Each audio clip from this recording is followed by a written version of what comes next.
Brands should be buying based on who is their audience and where is their audience. Where is their audience spending time? Where is their audience engaged? Where is their messaging going to resonate most with their audience?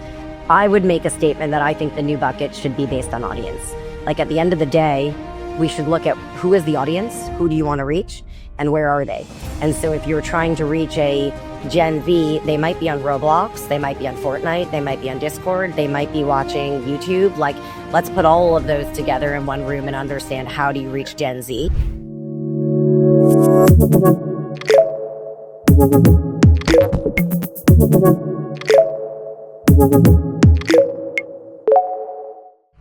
Hey, everybody. Good to have you here today. Welcome to the Future of Selling podcast, where we dive into challenges, obstacles, trends, man, anything that's impacting sales or the sales industry. That's what we want to be talking about here, right? My name is Rick Smith. I'm your host today and appreciate you being here. Our guest today is Amanda Rubin. Now, Amanda is the CRO at Wildfire. We're going to jump more into what Wildfire is. I can't wait to talk about that. Prior to Wildfire, she was the EVP of growth at Enthusiast Gaming. So she's in the gaming industry, which I find interesting. Probably talk about that.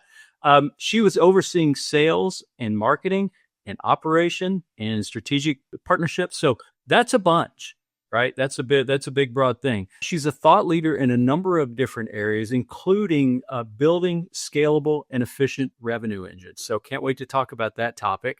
And then finally, you're an executive class member of She Runs It. So I want to talk about that too, if that's okay. So Amanda, welcome to the podcast. Thanks for your time. And we got a lot to talk about today. So appreciate you being here.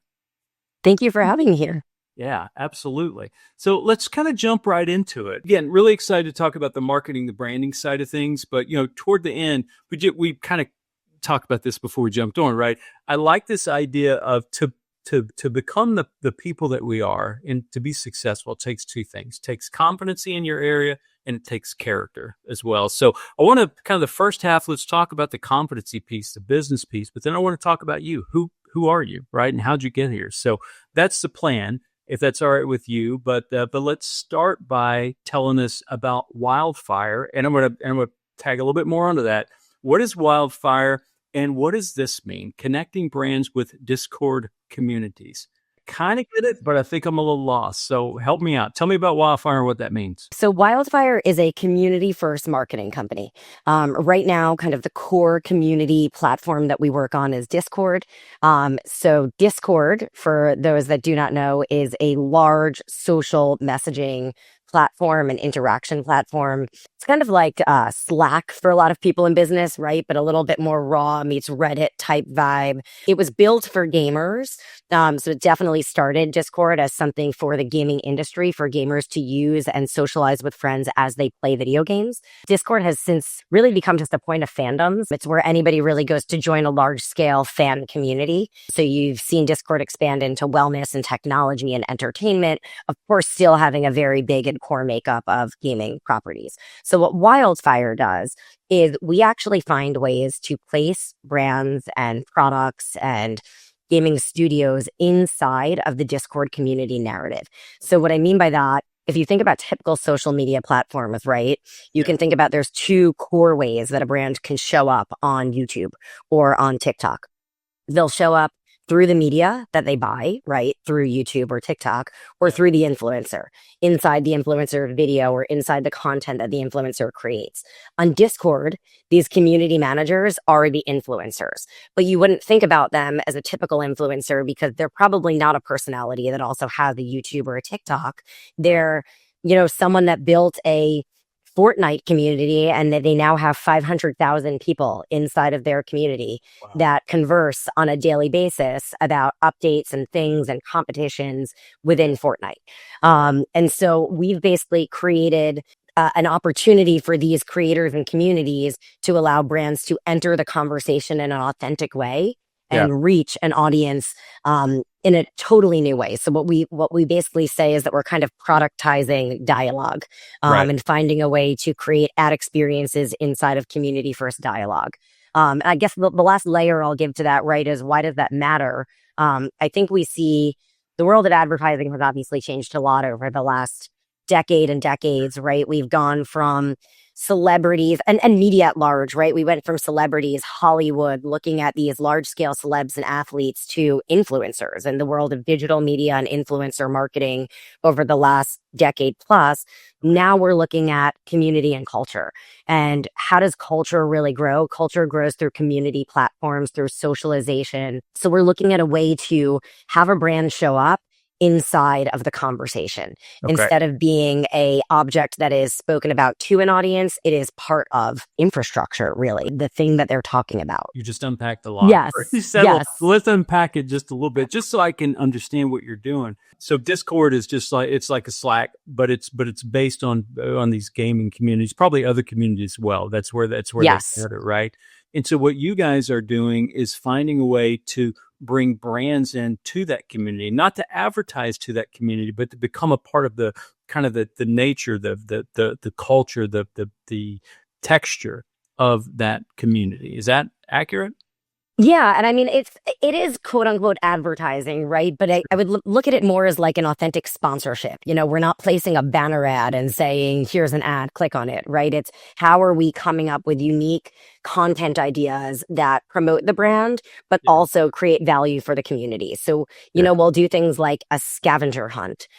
Can you guess what movie is about to launch? We're going to drop hints for the next week, and we're going to ask the community to engage with those hints, get them excited, get them talking about the potential of the movie, unveil the movie, and then give them tickets to the movie, right? So it's how do we get the community as part of this movement? Right. Do you guys at Wildfire, do you serve any particular industry, or is it just could be anyone who wants to get into these communities? It can be any industry. I mean, definitely gaming is going to be the low hanging fruit, right? Because it makes a lot of sense for gaming studios to promote new games inside of gaming communities. But the layers kind of go from there. We work with a lot of entertainment brands trying to reach these specific audiences. We work with, you know, QSRs. We work with clothing and apparel and shoes and luxury, right? It's more about, and I've been in gaming, as you kind of noted earlier, for over a decade within the media industry. So it's the age-old question for me, which is, should you work with us when you have a bucket to reach gamers? Or should you work with any gaming company when you are just simply trying to reach Gen Z, right? Because I think it's the idea that, well, a lot of these channels are made up of gaming or tech or entertainment. If you're trying to reach a large-scale audience, do you need to care what it is they're talking about, or do you just need to know that they are there and being able to engage with them where they are in a very natural and organic way will resonate? And so it's that. Okay. So do you have the answer to that question, or is it more about balancing how you approach that? Well, the answer to the question is, yeah, it's everything, right? The answer is like, I believe, right? Like you should not be working with us when there is a bucket for gaming. You should be working with us anytime you need to reach a Gen Z, a millennial, a female focused audience with female focused channels. I mean, like to me, it's about everybody should be trying to advertise inside of community, because community is just such a natural way to align a brand versus choosing it when you want to be inside of a Fortnite community. But I think that is the barrier that a lot of brands are slowly understanding and getting over when it comes to the connotation that comes around gaming and saying, oh, well, yeah, like we're not looking to run in gaming. It's like, you know, you didn't ask the question when you were buying TV, were you looking to buy with TV watchers, right? It's like everyone watches TV. Everyone plays some type of game. It's just, how do you now get inside of the right channel for your audience? So where I kind of look at this is that brands should be buying based on who is their audience and where is their audience? Where is their audience spending time? Where is their audience engaged? Where is their messaging going to resonate most with their audience? You know, I could go deep into this, but I had a whole conversation with a coworker, an old colleague a few weeks ago where, you know, I think for those that really understand the media industry, it's been bucketed for a very long time by television and print and out of home and digital. And in 2025, really everything's digital. So how do we really bucket anymore, right? When everything feels like everything's been kind of combined and separated and confused. And so I would make a statement that I think the new bucket should be based on audience. Like at the end of the day, we should look at who is the audience, who do you want to reach, and where are they?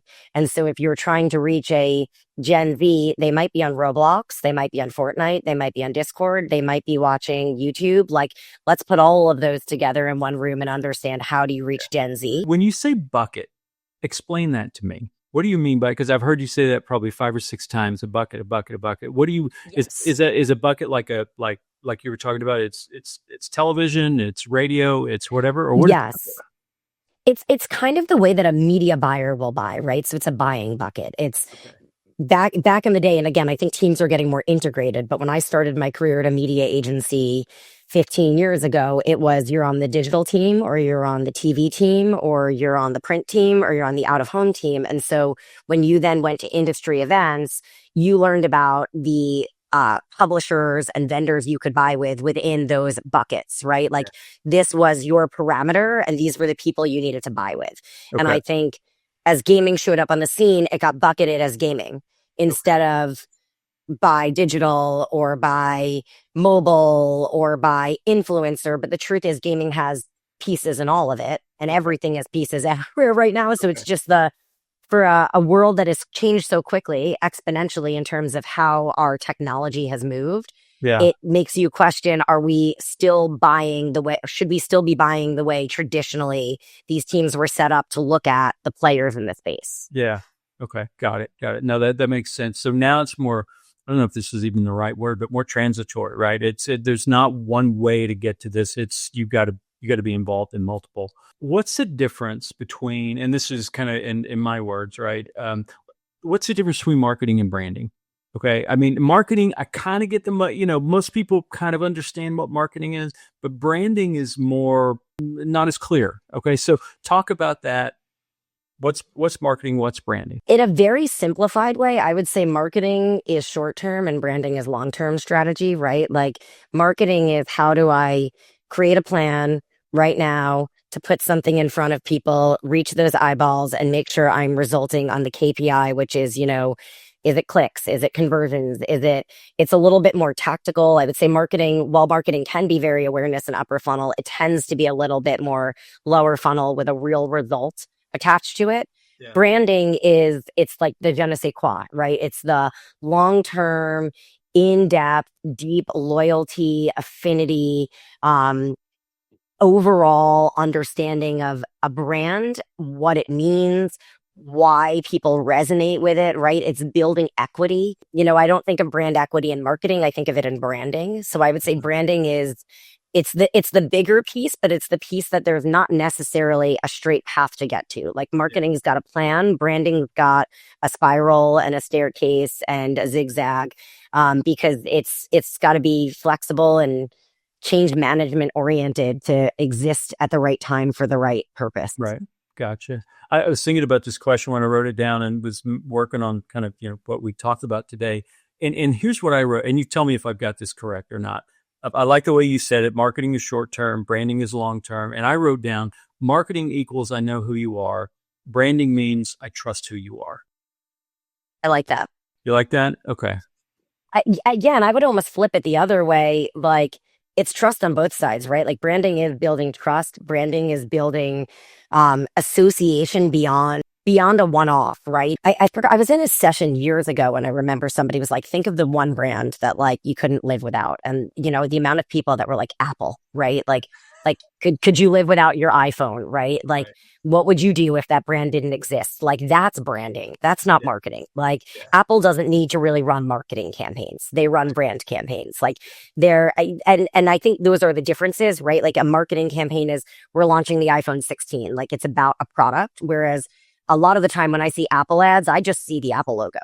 Right. And it's just like pure subconscious resonance of like, you get we exist. This thing, Exactly. Yeah. Okay. Good deal. So if I'm walking into a new situation and I'm a marketing leader, right? And maybe if I'm a marketing leader, I already know what to do. Let's just semi down. Where do I start? Which one gets my attention first? The marketing motion or brand building, and why? It's like it's the age old question. Is it? And That's great. well, I think it is like it's the same thing in branding and marketing as it is right in sales. And like, are you going for the big whales or are you going for the short term plays? And like, I think the answer is you got to be doing both at the same time. Like, Yeah.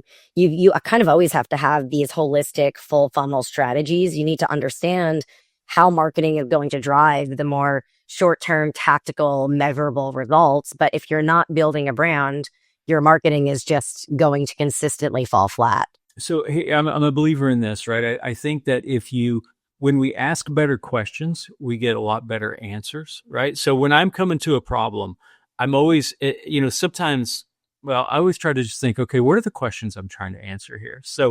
Um, so if I'm working to build my company brand, because again, marketing, you can probably get a pretty good marketing plan somewhere and you go, oh, do these things. Okay, cool. But if I'm trying to build the brand, what are the 3 to 5 questions I'm asking myself to be able to start making progress? It's a really good question. And, I'm thinking about it a little bit from the lens of Wildfire, right? Because while I said it would be lovely to be doing marketing and branding at the same time, Right. for a company like Wildfire that is a startup, right, in our infancy, I think actually we've made the choice to go more branding than marketing. Like marketing would be paying to show up at conferences, right? Doing paid kind of engagements. What we're doing is branding, and I'm coming back to your questions, right? Because the question is for people to know who we are, being a smaller company, how do we need to show up? And so I think question one is like, who do we need to be talking to? Right. Which would come also with what rooms do we need to be in? I guess the next question that would come with that or simultaneously would be, how do we want people to remember us? Right. Like what's the one thing we want someone to take away when they think about us? Right. And with that comes kind of the second question, which is how do we make it as simple as possible? Right? How do we not overcomplicate who we are? Because I think there are so many brands that they do all the pieces, but they show up in such a complicated way. It's hard for you to have that one thing that sticks, right? How do we make it so simple that it resonates? And then I think it's also understanding your competitive set, right? When you're branding, is there competition? If there isn't, great, right? That's rare. If there is, what are they doing and what are we doing and how do we differentiate that? So it's being simple, differentiated, and showing up in the right rooms with the right people. How do you build the trust piece though? I mean, that's, I mean, just like you were talking about Apple a minute ago, right? There's a certain coolness. There's a certain trust factor there. There's just, you know who they are. It's solid. Where does that Yeah. fall into these 3 questions? Yeah, I think trust is built through transparency. Like I have in my career everywhere and personally, quite honestly, like I'm just an exceptionally transparent person. And Okay. I think that allows people to build trust pretty quickly because when you don't feel like anything's being left in the conversation, everything's being put on the table, you're being honest, you're being raw, like even to a point where you can admit these are some of our flaws, right? These are some of our errors or these are some challenges we're having, but we want you to feel it because like we're here in this together, right? Like real sales, real brand building is partnership building. Like we both need to get something out of this relationship, right? Like this is a relationship. And so it's not about making you love us or one way or the other, right? Like we've got to do this together. And so truly, I will say, for example, at Wildfire, it was very important for us to transparently share our rate card publicly. We have one rate card. You can access it anywhere. We are very clear about how we got to it, how we build it. And I think, people are surprised sometimes to see right there in our materials. It's like, here's our pricing, here are our rates, but like, we're open and honest about it. Like, ask us our questions. We'll tell you how we got there. We'll tell you how we measure it because we don't want to leave anything to question or chance. We don't want anyone to feel like somebody gets priority over someone else. Like Yeah. this is the way we do it. This is why there's value to it.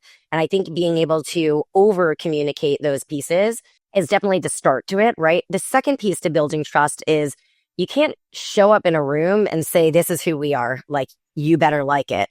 You've got to show up into a room and understand the challenges of everyone you're talking to. What are their problems? What are their needs, right? So trust comes from listening. It comes to listening. It comes from listening to what are the things that the people around us need? And then how are we building trust by showing them we've paid attention and we actually can provide something that solves your problems. Yeah. Yeah. Gotcha. Have you ever heard of the trust equation by chance? I have not. Okay, so the trust equation says that, well, it's an outcome of this equation, right? High credibility, high reliability, high intimacy, and low self-orientation. Right? And I learned that a long time ago. I've done a couple of trainings on it, but it just never gets away from me, right? I mean, when I'm thinking about, I'm the chief customer officer at Conquer, right? And so we're dealing with our clients and working with our clients all the time, and that trust layer is so.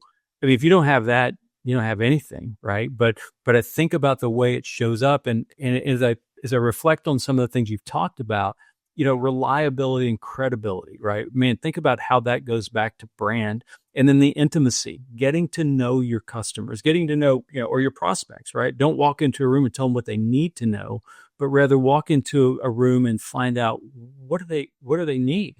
What Yes. how can we help you? How can we serve you? How can we be a part of your success? And then that goes back to the low self-orientation piece as well. So I love the trust equation. I like to see how we can overlay it on things sometimes. So that's really good. It's really It's good. nice to hear I was kind of close to the equation without knowing But it. now you are very close to the equation. I mean, it just anyway. It's probably too simplistic, but it's a really really good start as you're if that's something that's important. What about building a brand as a? I mean, is there a different set of questions, a different set of steps if you're building a brand as an individual? I mean, I think it all depends, right? I mean, brand building is so different based on industry, based on competency. Like it's funny. I'm part of a Discord community, unrelated to gaming, actually. That there are a lot of marketers in the community, and Right. they talk about a lot of different things that they do in brand building, and what they view as brand building is so different than the job I do every day in brand building because. We're brand building from a sales marketing perspective, right? Like our customers are media buyers, they're brands, they're agencies.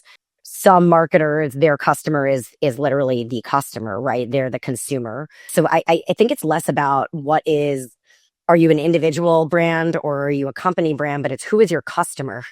Right. So my first question would be, who are you branding yourself to, right? So like I would say when I build an individual brand, which I've been doing in my industry, it's not so different than me building Wildfire, the brand in my industry, because at the end of the day, the customers are the same. Versus if my customer ends up becoming a consumer, my brand building is going to be very different, right? The Right. type of platforms I use, the way that I speak to those audiences.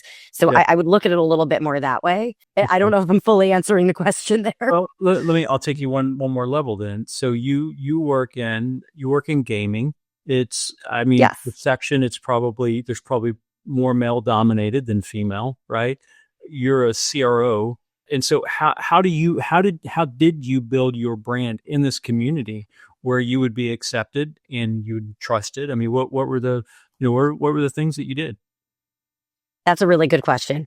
I think there's a lot of pieces to that. So one definitely comes to people, right? So as I started to kind of build my brand in this space, it had to be managing, but also building relationships with everyone around me, managing up, managing down, managing sideways, building a team of people that really, I think, respected my leadership, but my attention to and my care to their growth, right? So, like, as my career started to build at Enthusiast Gaming, I would be silly if I thought that I built it on my own. I built it alongside an incredible team of people, and we did it together. And we did it together because they helped me and I helped them. And if it was anything but a symbiotic relationship, nobody really would have grown properly, right? So I think it starts with internally just having it internally and externally having advocates and friends, right? And I think it's a funny thing in sales, like the word relationship building, right? And who have you built relationships with? You Yeah. know, when I started my sales career, it was one of those typical places that was like, you take clients out for dinner, you take clients to get their nails done, like you do the events, you entertain, like this is how you build relationships. Like, let's be real, taking people to get their nails done is not going to make them my best friend. And like, the goal here is not to make everyone my best friend. The goal is for us to truly have a raw, authentic, and trusting relationship. And Yeah. so it was about finding ways for people to see who I am, my character, right? Like how we can relate on both a personal and a working relationship, how I can help them succeed and help them look good, and they can do that in return. Yeah. So I think people is like the base layer to that, right? Okay. Then what it became was, and you asked about She Runs It earlier, right? Like Yeah. I credit a lot of my brand building in this industry to some of the organizations I have joined. So getting to be part of the She Runs It executive class. She Runs It was actually the old Ani, Advertising Women of New York, and it rebranded to She Runs It, which is basically the advertising chapter for all of women in the US. And so we've got this great network of women that, you know, I started going to these events, and I remember at the beginning, and this is an important thing to note, I started showing up at these events and I had such imposter syndrome. I walked into the room and I was like, why am I here? Like, I shouldn't be in a room with these women. They would talk and I was just like, they don't want me here. I don't know why I'm here. I was so afraid and nervous to speak. And it's part of brand building is getting over your imposter syndrome. Like it's realizing that like you can hold your own. There's a reason why you're in the room with these people and they want to hear your opinion just as much as you want to hear theirs. And the moment I kind of like lost the imposter syndrome and started to get into this flow where I could really learn and grow from all these women around me, I just felt like my career naturally started to elevate because I was able to now have relationships with people that could help my company internally. Like, hey, let's set up a partnership here, or let's talk to this person. And the more people I started talking to externally, the more they introduced me to someone else who Right. introduced me to someone else. And so I find it very important on a weekly basis to maintain external relationships with people in the industry, in parallel industries, sometimes not even in the industry at all, because you never know where one relationship and connection will lead to the next. So I'm at a place now where I got so far over the fear of being in a room and being an imposter and who to talk to I walk into any room I can get invited to and make relationships, because every relationship leads to some other beneficial path for your current company, for your future company, and for your personal brand all at once. Imposter syndrome, right? It's such a powerful, and anybody who hasn't experienced it just hasn't tried hard enough.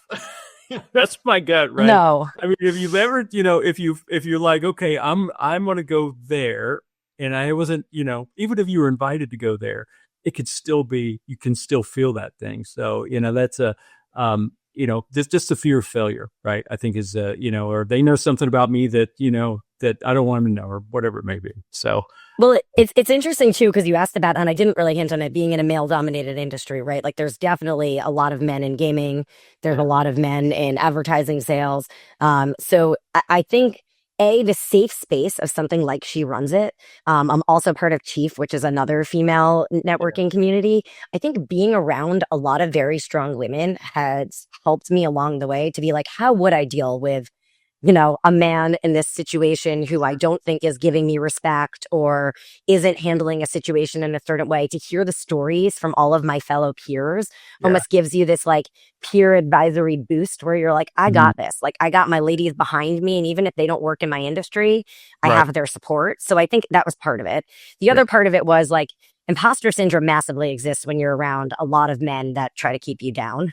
And I've experienced that a lot in my career.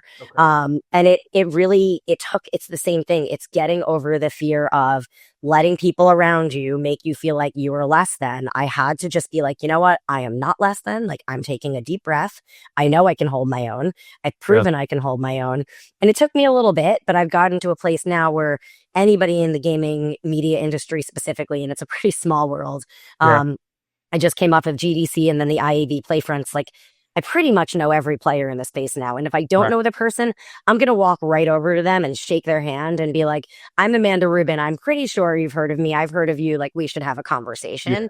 And it's typically then when I get them to break down a little bit and be like, I know, I'm sorry. Like I've been avoiding your message, right? I actually confronted somebody at the IAB Playfronts last week. I said, I've sent you a few LinkedIn messages. I think there's a lot of alignment between what we're doing. So, I mean, unless you don't think there is, I'm not sure why we're not chatting, and I'm bold. Like I'll put it right in front of them and say, I'm not afraid to chat with you. So we got to have this conversation and you got to do it. I pick up two things from that. Hopefully I can remember both now. But one is own your zone. Own your zone. Whatever your zone is. Don't be this hello, how you doing? This is who I am. This is what I do. But to do that, I think you've got to be comfortable, or at least for me, I won't project that on you. For me, I have to be comfortable with this thought. I know a lot of things, but the one thing I know for sure is that I don't know it all. Yeah. Period.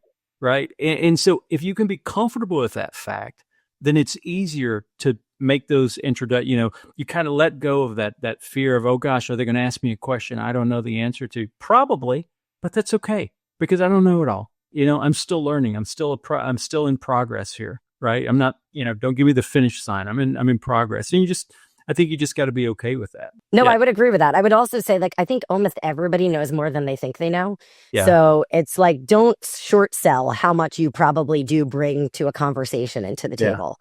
Yeah. Like, you'd be surprised how much value any person can add because everyone's got their own perspective. Yeah, agree. So just going kind of back to the question I was asking you about, how did you build your brand in the space? Everything I heard was around really relationships, right? I mean that, and then, but it was in a couple of different threads. It was being a good leader, taking care of the people who you're leading, right? And making sure you understand their needs, making sure they're successful. But then it's also who you surround yourself with. I mean, everybody's heard that old saying, you 5 years or 10 years from now, you'll be like the 5 people you surround yourself with. But man, I'm a huge believer in that. I think that's absolutely true, right? Put yourself with the people that you want to be like and who inspire you. And by the way, if they don't, then maybe you need to think about another room to get into, So That is fair. I will say, and I appreciate that kind of overview of kind of the way I presented it, because yes, I wholeheartedly and 100% agree with all of this.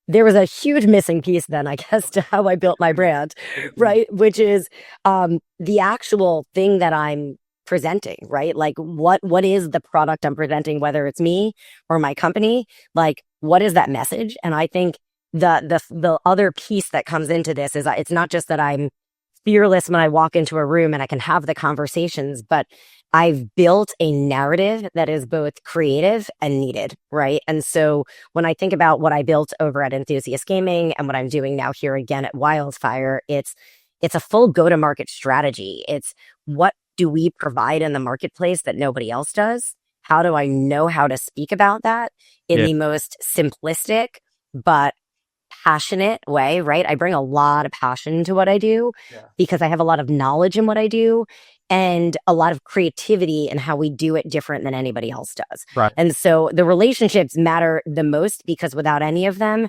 none of this would get transferred. But I needed to also have the right knowledge to transfer in those relationships where people walk away and I'm not just here to build a relationship, but I'm here to change their mind or give them new perspective or give them new insights that they didn't have prior to talking to me. Yeah.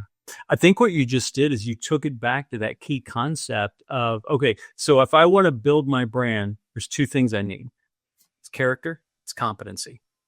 I can be the nicest person in the world and I can get to know people, right? And then they can love me. But that's only going to go so far on a scale of 1 to 10. Maybe that gets me to a 5 or 6 or maybe even a 7. But at some point, if I don't have the competency to back that up, that's as far as I'm going to go. It's like the law of the lid, right? I hit the lid, and that's as far as I can go. But if you've got both of those, but the opposite is true too, I think, right? If you've got all the competency in the world, but you can't get out there or you don't get out there and build those bridges and those relationships and care about people and all those kind of things, then you're also not going to go very far. So I'm glad you circled back to that. I think it's having both in order to build that effective brand. That's great. That's awesome. Exactly. I know we're getting short on time, but not too short. So we got a few more things I want to ask you about. You talked about authenticity as a part of brand building. I've seen that in some of the things you've written. Any other commentary on that? We've kind of talked about pulling authenticity in, but into the relationship piece. But anything else you mean there when you say authenticity? Is there any specific points around that? I mean, sure. Like authenticity is literally my brand. Like if somebody asked me to, define myself with some core characteristics, authenticity would be one of the core ones. Authenticity in a very interesting, somebody told me this and I really loved this. From an energetic perspective, like in the universe, authenticity is actually the highest vibration. So truly, when people are speaking their truth, when they are being fully raw and transparent, it vibrates higher, and like the Okay. passion comes with it, and people feel it, whether they notice it or not. Yeah. Um, and so authenticity of not just, hey, my product's really good and I'm being transparent about it, but it's being really having a lot of humility in my personal life and a lot of empathy for other people, right? And having I would say, I don't want to say no boundaries, but taking a lot of boundaries down when I have conversations. Like I am open to understanding and sharing with people what are my passions, what are the things that I'm into on a personal perspective, like what makes Amanda Amanda, right? And what makes somebody else them, and how do we connect on that layer as well and not just on a business layer? Because I mean, if business is just business, then it's not really a very fun thing to be doing. But like, I love my job because I work in an industry where we can be ourselves all Yeah. of the time. And so I don't show up to work as Amanda at work and then I go home and I'm a different person. Like I am the same person all day long. Right. And I don't really hold back on who I am one way or another. And I think that is truly being authentic. Yeah. Okay. Got it. Got it. Yeah, because you've got one face that you're showing, not three or five or 10, and just see, you talked about kind of the energy that brings, that's the highest vibrating energy, in the universe, right? But the amount of energy can be spent if you're not being authentic is incredible. And even when I'm doing like podcasts and stuff like this, right? I have to think about, okay, you do some research, you got a list of questions and stuff like that, but it's about, okay, be authentic though, man. Just go where the conversation goes. You got your outline, you got your stuff, that's great, but go where the conversation goes, and don't overthink this, right? Yes. Make it interesting, make it meaningful. So, hopefully we're doing that. We'll see. Yes, we are. Good, good. Well, I want to flip it just a little bit because we only got about 10 minutes left, and I want to talk a little bit about you, right? Because that. So we talked about the competency side of everything. Let's talk about the character side a little bit. We've talked about that already some, but what is it? If you haven't already told me, if you haven't told us, what is it that makes you come alive? What makes Amanda come alive? What gets her excited and it's like, man, let's freaking go. Yeah, I'm a very passionate person. I'm passionate about hundreds of things. For me, it's about like I love solving puzzles. I always like go back to this, and it's so silly because this was my essay to get into college, but I wrote my college essay on why I was left brained and right brained, and that I'm somebody that is both creative and strategic, right? And so like I am that person that is living the career I wanted since I was like 7 years old. Oh my gosh. Like I wanted to go into advertising because I was Yeah. like, advertising is psychology, it's logic, it is strategy, but it's also creativity and Yeah. thoughtfulness and like these really imaginative layers. And so for me, like it's just anything that I can solve with both strategy and creativity at once just is fun for me. And I Okay. like to have fun. Yeah. Oh, that's great. That's awesome. So you live in your best life then. That's what I'm hearing. You're living your best I life, didn't. right? Okay. Probably who has been the biggest influence on your life to help you get to where you're at now and help you live this dream? And why were they the biggest influence for you? I mean, I've definitely had a lot of influences over the course of my life, but like if I've got to give one influence, I guess, to why I'm here, it would be my mom. My mother was actually a early .com retail marketer. Really? She had me at 24. She put 1-800-flowers.com on the web and then was early Amazon. She was the breadwinner in my family Yeah. for a long time, and so I grew up with a female businesswoman role model, which I think was kind of probably rare for most of my friends. Most of my friends' mothers had very traditional roles, and Yeah. my mom taught me I could be a businesswoman. And so, like, when my friends would show up to school dressed up as firefighters and policemen, I dressed up as a businesswoman. Like, That's awesome. I wanted to be like my mother. Yeah. And so, I definitely think that's the longest course in my life of, a woman can do anything that a man can do. She can do it better. And like, here's why. And so she gave me kind of that fearlessness in business. Yeah, that's incredible. That's incredible. Thanks to mom for doing that, right? Thanks, Mom. What's your kind of and maybe you don't think in these terms, but I think based on the conversation you do, what's your purpose or mission? I mean, what kind of drives you, right? What kind of gets you going? Do you ever have you ever stopped and just thought, okay, here's my purpose. This is my like my purpose statement or anything, or maybe you haven't. And if you haven't, that's okay. No, I definitely have. This could be a whole other podcast, but I like know I we do, should do that. like honestly, like I've got a whole kind of like second career planned after this one that I think really leans into my purpose. I'm somebody that is deeply spiritual, Okay. not very religious, but spiritual. I Yeah. believe a lot in kind of like the energy of the universe. I'm actually a certified yoga instructor and Reiki master, like on the Nice. side. I am a big believer in helping people live in alignment with what is their purpose, right? And I think that as people figure out, and that's different for everyone, but I like to live every day helping my friends, my family, my coworkers around me think Yeah. like, how do I live and manifest the life I want to have, right? And that's different for everyone. But how do you not fight kind of the flow of why you're here? And how do you live in a way that, gets you to your hopes and dreams and aligns to what feels right inside of you? And Yeah. that's different for everyone. But I so love having those conversations with people. And I love leaving a conversation when both me and my friend feel lighter, which actually happened literally right before this interview. Yeah. I had a conversation with a friend and she left saying, wow, thank you. You made me feel better today. Like, that's the joy I get. And when I can get that from my clients, when I can get that from everyone around me and just, we can add a little bit of light to our day to day. Yeah. I like adding and spreading the light, I guess. Yeah, that's incredible. That's awesome. I've got another podcast. You're officially invited to that one because we can get Okay. into all that stuff. That's great. Great. Last couple of questions for you. What's your biggest lesson learned over your career? Anything stand out to you? I would say to not be afraid of making mistakes and to like give up being a perfectionist. It's taken me a very long time to give up being a perfectionist, but Yeah. like perfection is not the end goal. Like Yeah. we got to stop aiming for it. Yeah. Yeah. I like that. Great answer. And then the last one before we wrap up is what are you reading? What are you watching? What are you listening to right now to just kind of keep you on the growth path and something that's inspiring you? Yeah, good question. I'm actually currently reading a book advised to me by my executive coach. I'm really enjoying it right now. It's one chapter, a meditation for mortal. It's one chapter every day, and it's just supposed to be about a quick thing of like letting things seep in. I haven't even got into anything around meditation yet. It's more about just like day-to-day tactics for being your best self and not getting overwhelmed by to-do lists. Yeah. So for that, I'm loving right now.